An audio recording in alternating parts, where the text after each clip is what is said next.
Circle of Inevitability, capítulo 258. Assassina. Os olhos de Susana se fixaram em Lumian enquanto ele corria em sua direção, seu corpo envolto em chamas carmesim. Ela absorveu energia da multidão ao redor, incluindo vendedores ambulantes, pedestres e inquilinos pendurados nas árvores. Seu objetivo era restaurar suas habilidades de combate o mais rápido possível. Ela não estava preocupada com Lumian causando-lhe dano. Posicionada no topo da copa da árvore, ela sabia que ele não poderia alcançá-la. Além disso, ela era uma com a árvore das sombras, tornando-a quase invulnerável. Sem divindade, qualquer ataque causaria apenas ferimentos leves, incapazes de matá-la ou machucá-la gravemente. Tude!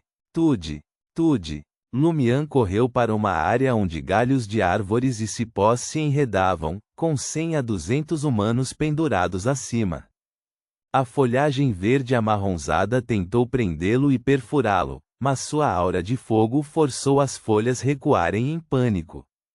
De repente, um som estrondoso sacudiu o chão. A árvore verde amarronzada desceu rapidamente, diminuindo sua altura para 7 a 8 metros.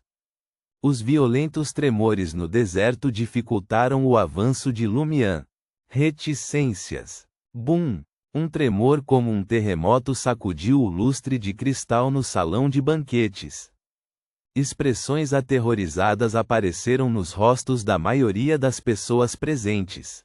Indivíduos de raciocínio rápido buscaram abrigo sob a longa mesa coberta por uma toalha de mesa branca. A equipe designada para proteger Hughes Artois era formada por Inri, um indivíduo mestiço, Valentine, e um Beyonder do caminho do guerreiro chamado Antoine. Sentindo a anomalia simultaneamente, eles tacitamente enviaram Inri para investigar. Ele correu para a janela e espiou para fora, tentando localizar a fonte da perturbação. Inri observou que várias casas na Rua Narche, Rue du Rossignol e Rue des Blouses Blanches tinham se inclinado até certo ponto, mas não tinham desabado. Suas superfícies estavam cobertas de galhos e videiras verde-amarronzadas. Em comparação, a característica proeminente era a árvore verde-amarronzada, situada aproximadamente na Rua Narche, adornada com numerosos tumores de flores. A cena durou apenas alguns segundos antes de voltar ao normal, como se uma pintura mal-sucedida tivesse sido substituída por outra obra. O que está acontecendo? Hughes Artois calmamente se aproximou da janela e perguntou. Inri não escondeu nenhuma informação. Ele abaixou a voz e respondeu sinceramente. Anomalias ocorreram na Rua Narche, Rue du Rossignol e Rue des Blouses Blanches. Rua Narche, Rue du Rossignol, Rue des Blouses Blanches, quando Jenna, que se aproximou de uma janela próxima, mas não viu a cena, ouviu os nomes das ruas, seus pés congelaram no lugar. 2 nomes imediatamente surgiram em sua mente: Ciel, Franca. Eles encontraram a anomalia? O coração de Jenna afundou, e ela instintivamente olhou para Hughes Artois. Ela notou uma careta se formando nos lábios do parlamentar, como se ele não conseguisse esconder sua alegria. É ele e seu grupo de hereges. A mente de Jenna chegou a uma conclusão instantaneamente. A escuridão a envolveu, e o desespero surgiu dentro dela incontrolavelmente. Será que Franca e Ciel conseguirão resistir ao ataque planejado pelos hereges e sobreviver a essa anomalia? Devo correr para ajudá-los com minha força atual? Ou só vou causar dano a eles? Naquele momento, Jenna sentiu como se os pilares que a sustentavam, seus 2 amigos que sempre estiveram ao seu lado, estivessem prestes a ruir, assim como ela havia perdido sua mãe. E tudo foi culpa dos hereges, de Hughes Artois. Seus pensamentos se voltaram para as palavras de Franca quando ela consumiu a poção e se transformou em uma assassina, alertando Jenna para evitar contato com deuses malignos. O contato com deuses malignos só trará desastre. Isso não apenas levará a pessoa à loucura e a arrancará de si seu verdadeiro eu, mas também arrastará todos ao seu redor para a escuridão, quer saibam ou não. Se não eliminarmos esses indivíduos, a influência dos deuses malignos persistirá. A dor retornará de novo, sem fim. E agora, Hughes Artois estava no centro de todos os desastres do distrito comercial. Jenna abaixou a cabeça, incapaz de encontrar o olhar de Hughes Artois, com medo de que seus olhos revelassem a dor e o ódio que havia dentro dela. O ódio a consumia. No entanto, ela só conseguia se lembrar de que seu irmão Julien ainda estava vivo, embora com uma certa doença mental que poderia ser curada. Se ele perdesse sua irmã em seguida, ele poderia realmente entrar em uma loucura irredimível. Depois que o banquete terminar, depois que os donos da fábrica fornecerem sua compensação, e depois que eu quitar todas as nossas dívidas, pegarei Julien e deixarei o distrito do mercado e o quartier do Jardim Botanique. Encontraremos outro lugar para viver, longe da dor que se seguirá. Jenna repetiu essas palavras para si mesma, tentando desesperadamente conter suas emoções. Por que a outra anomalia? Hughes Artois questionou Henri, Valentine e Antoine. Henri ofereceu um sorriso amargo e respondeu: eu testemunhei aquela árvore. Ela apareceu várias vezes na história de Traer, mas nunca foi totalmente resolvida. Desde que se juntou à equipe de purificadores em Traer, ele aprendeu sobre os perigos ocultos espreitando sob o solo que não podiam ser totalmente purificados. A árvore verde amarronzada era um deles. Ele, seus superiores e seus companheiros de equipe não conseguiam entender por que Traer havia sido estabelecida no topo de tais coisas em primeiro lugar. Sem dar tempo a Hughes Artois para questionar ainda mais suas capacidades, Henri acrescentou: agora que a anomalia foi descoberta, não demorará muito para que ela seja suprimida. Como membro da equipe de elite dos purificadores, ele sabia que Traer era diferente das capitais de outros países. Devido aos perigos subterrâneos perpétuos, tanto a antiga família real quanto o atual governo parlamentar concordaram com o envio secreto de um anjo por cada uma das duas igrejas ou colocaram artefatos selados de grau 0 em Traer para evitar qualquer contratempo. Claro, durante períodos em que a família real e o governo detinham imenso poder, os anjos da igreja se abstiveram de interferir. Por exemplo, durante o reinado do imperador Roselle. Uma vez que a anomalia causada pela árvore peculiar fosse exposta, ela rapidamente enfrentaria um golpe devastador. Embora não pudesse ser completamente erradicada, seria mantida sob controle por um tempo considerável. Reticências. Após a rápida e violenta descida da árvore das sombras, a folhagem se estabilizou. Gabriel, Pavard Nisson e os outros permaneceram suspensos nos galhos, seus rostos pálidos e escurecidos, como se drenados de energia. Lumian recuperou o equilíbrio e continuou correndo em direção à árvore verde amarronzada próxima, ainda envolta em chamas vermelhas. Naquele momento, Susana Matisse havia recuperado uma porção significativa de sua força. A figura de Lumian apareceu em seus olhos, aguardando sua aproximação dentro do alcance de suas habilidades atuais. Atrás de Lumian, uma sombra se destacou de seu dono e furtivamente avançou em suas costas.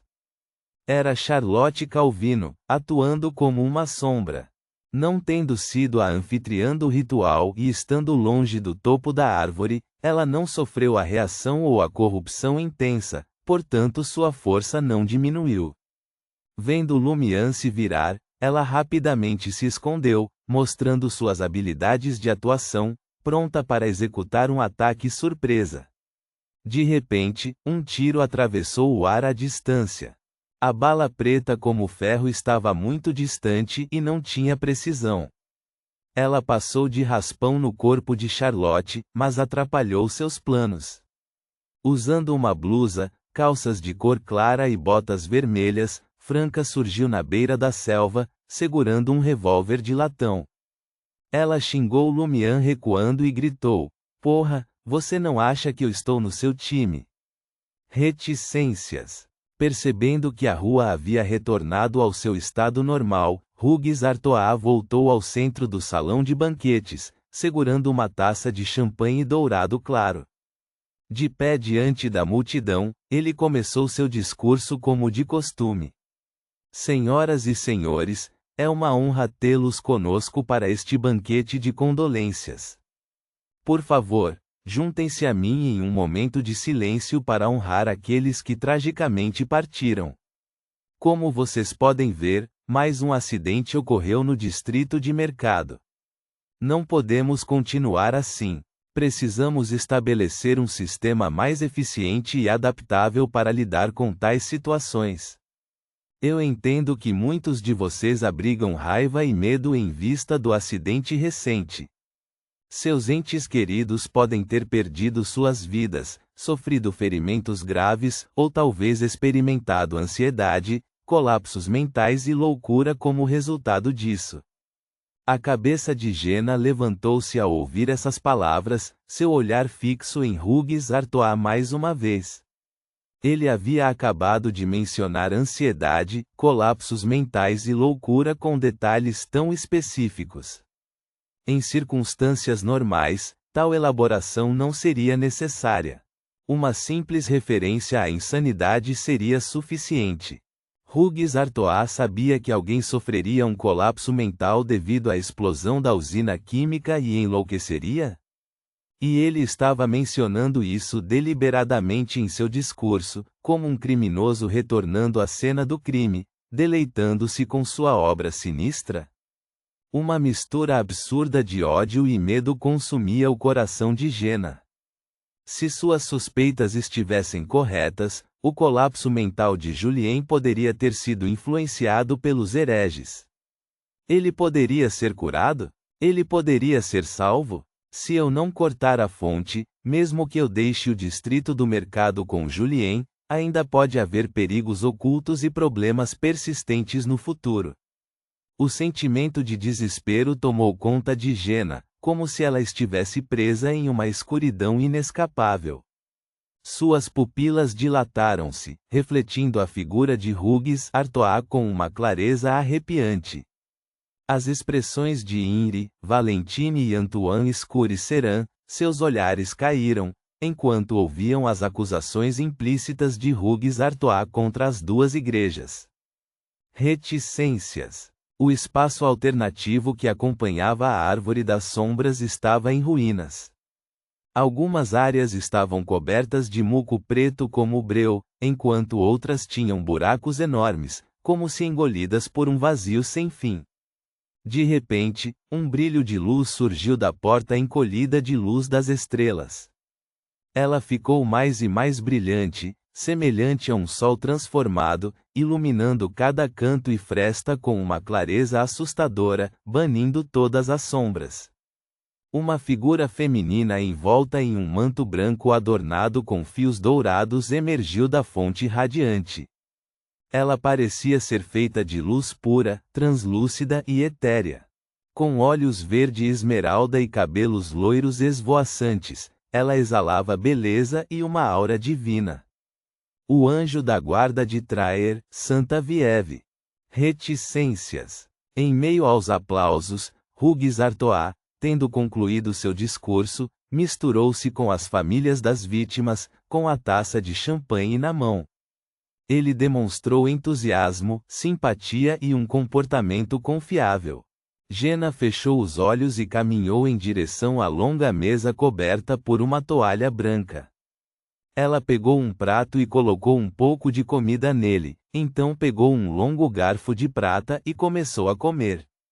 Enquanto comia, ela se aproximou lentamente de Hugues Artois, atordoada.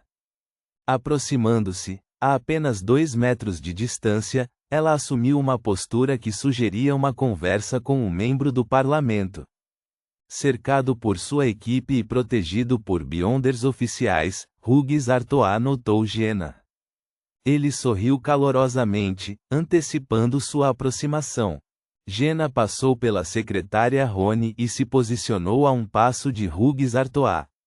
Antes que a conversa pudesse começar, o chão tremeu mais uma vez, acompanhado por um estrondo retumbante.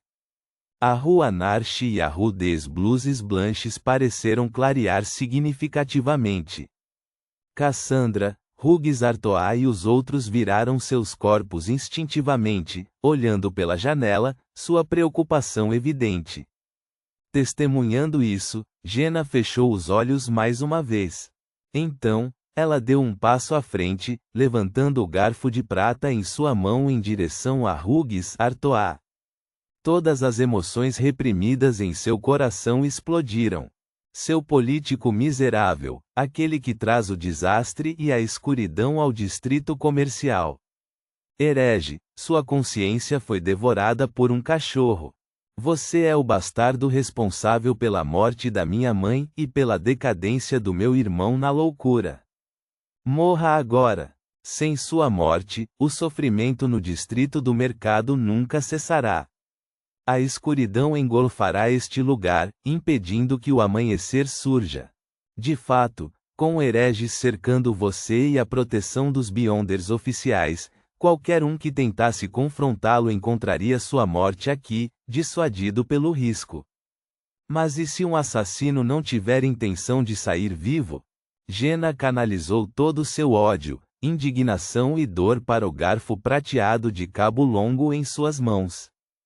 Ela desferiu o golpe poderoso do assassino, mirando no olho direito exposto de Hughes Artois enquanto ele virava seu corpo. Naquele momento, ela vislumbrou a surpresa, a confusão e o medo gravados em seu rosto. Ela testemunhou Hughes Artois olhando freneticamente para Cassandra, implorando por ajuda. A linha de visão de Cassandra foi obstruída pelo purificador INRI, que sutilmente deu um passo na diagonal, deixando-a inconsciente do perigo iminente. Com um som agudo, o garfo prateado de cabo longo na mão direita de Jenna mergulhou fundo na órbita ocular de Hughes Artois, perfurando seu cérebro. A expressão de Hughes Artois congelou. O medo, a confusão e o terror permaneceram gravados em seu rosto. O tempo não permitiu muita mudança, revelando apenas um profundo sentimento de desespero. Jenna observou o sangue carmesim jorrar, e o semblante de Hughes Artois gradualmente se desintegrou sob as luzes. Ao redor dela, faíscas vermelhas irromperam, fossem de armas de fogo ou habilidades sobrenaturais. Ela fechou os olhos com um sorriso sereno, rendendo-se ao seu destino. Mãe, eu vejo a luz. Ponto.